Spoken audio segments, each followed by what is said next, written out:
Alright, Celthyn here, just quickly about some of our pre-system discovery food things. Um, yeah, got um, idle game running in background. Not see on the other part of the screen. Yeah, yeah, slowly doing its thing essentially. On for a minute. But yeah. Anyway, so this feels a little cliche to say, but it's somewhat accurate, right? One of the more blatant ones was the conversations that would occur between front and most of brain. Those were reasonably regular and common occurrences. Back to life, essentially, for us, was that those happened. Yeah, was a thing that just was occurring, and there was always a level of awareness that we were shifted depending on the situation. Of course, it's both these things, right, are not in of themselves hard and fast rules, right? Things that could be described that way are not in of themselves hard and fast signs of anything because well, we don't really know, but from what we've been told, some level of internal communication, and of course, adaptation to situations common. Assuming that at least some level that is reasonably common, hard to know for certain, given we've not got experience outside for our own to compare to. Then signs of trauma occurring as well, which not necessarily signs of a system in and of themselves. And of course, trauma can occur, system can occur without trauma, and trauma can occur without systemhood, and trauma can occur, and system trauma can occur without it being tedious. Well, but signs of trauma without then any memory at all of anything traumatic easily accessible is a reasonable sign that there's at least some memory shenanigans going on. But it, what is the most obvious sign of trauma realistically was our not quite a surprise response, but essentially surprise response to someone being behind us, right? Right? We used to and still do to a lesser degree. We've got better about it, which is partly just being a safe location, right? Let him a hyper vigilant state less often. But when someone is behind us, when someone was behind us, we would they properly jump. Like people say someone jumps, most of the time they do not mean that they actually physically feet leave the air, feet leave the ground. They just mean that they jump in surprise. But yeah, jump of enough for jump to get some small amount of airtime is becoming. It's even occurred when we knew someone was coming up behind us, right? When we'd heard them coming or seen them coming in and then turned around to do something, would still occur. Less definitively, but it was still even there. Not ideal those situations.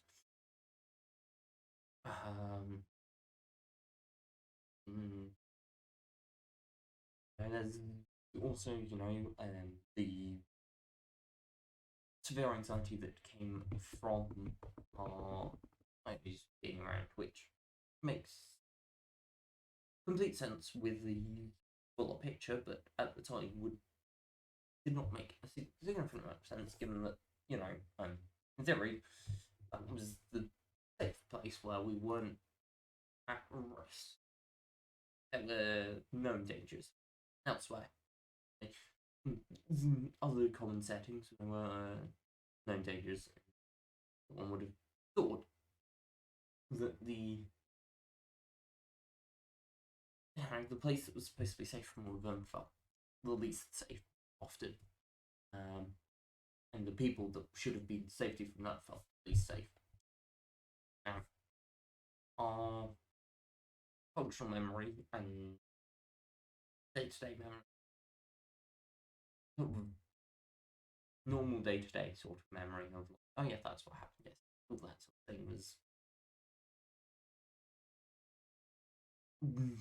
it was, I mean, still is to some degree, but at the time, particularly, was heavily non-functional.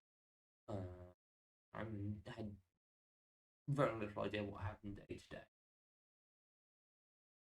We could remember facts learned, but not how we learnt them, when we learnt them. That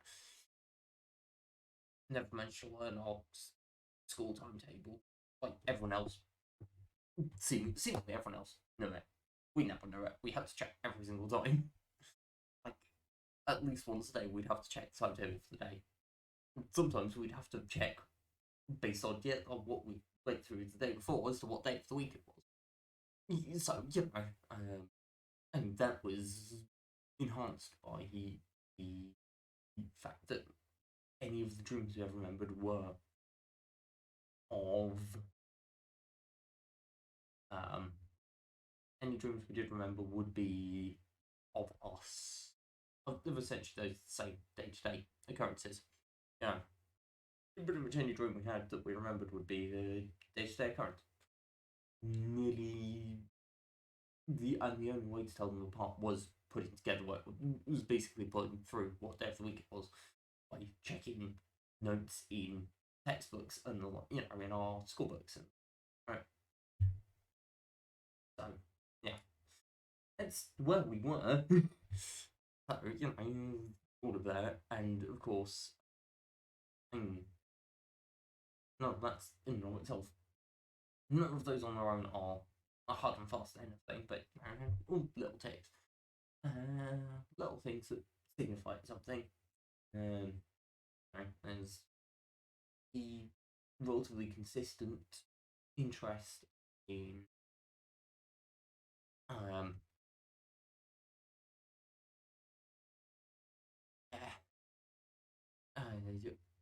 relative interest and relatability of content whenever we came across it, which wasn't too common initially, but found some at times, and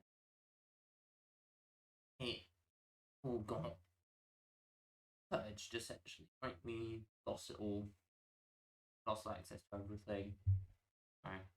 Cut off that particular thing, right?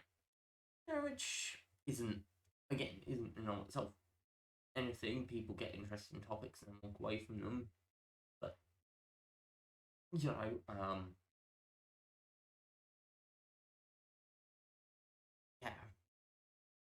I'd say it's for other reasons, and maybe in part it is, but right, the first place we found system content in a significant degree was on TikTok, and after a month or two, we uninstalled TikTok and have yet to reinstall it years and years later.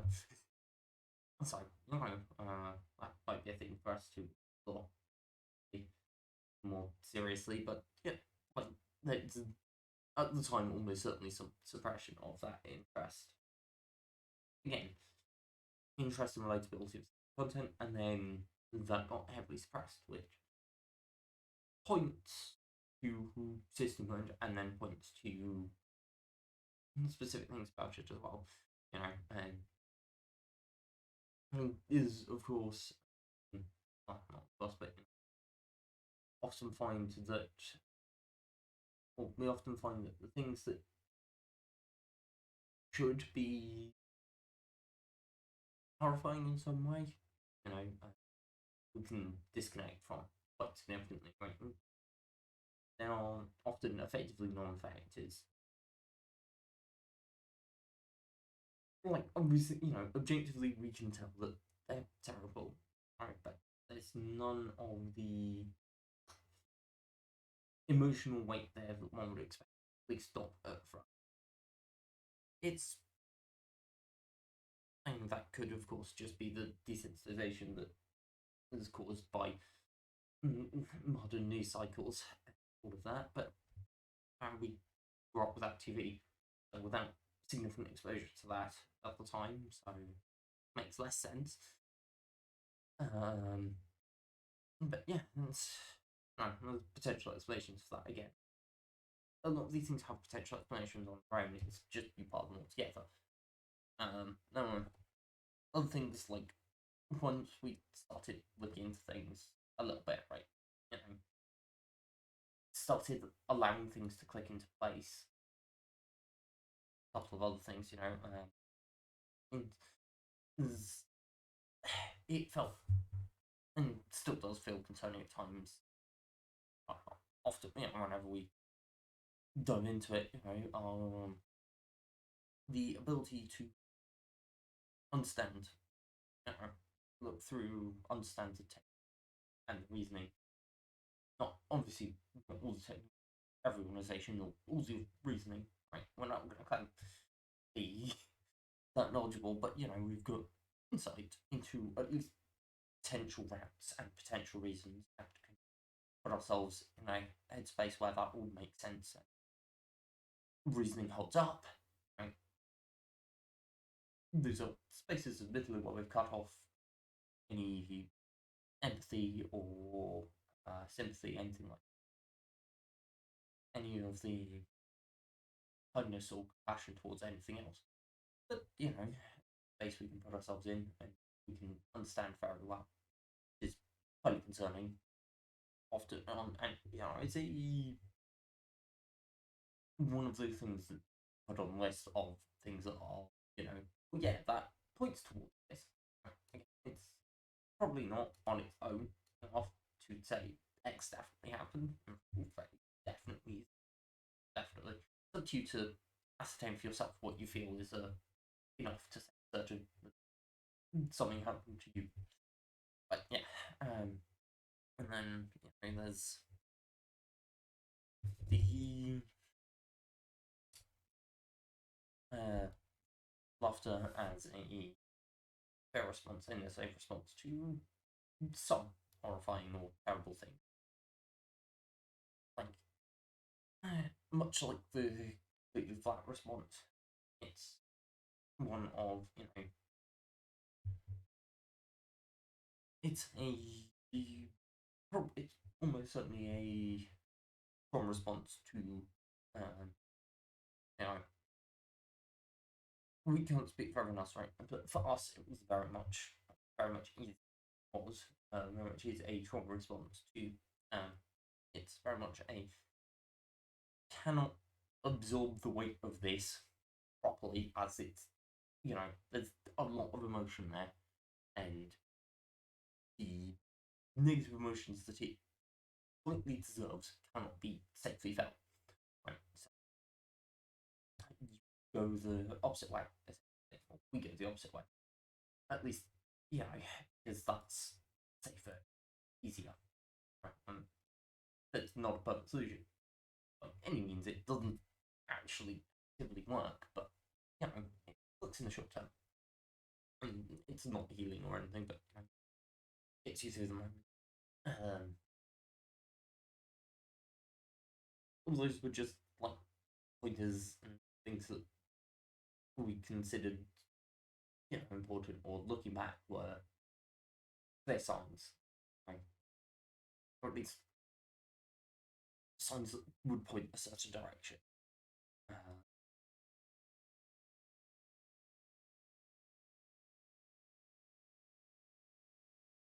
Yeah, but in the end, it was very much a, listed together, put together a list of everything at the time, all the little things, um,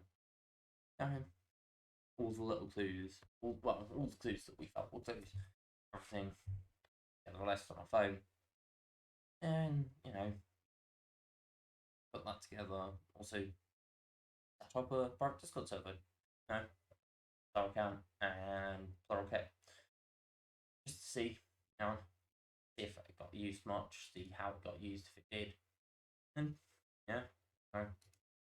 that's how also got picked up a few apps on our phone that essentially allow for text in communication between profiles on the same app on the same phone, right?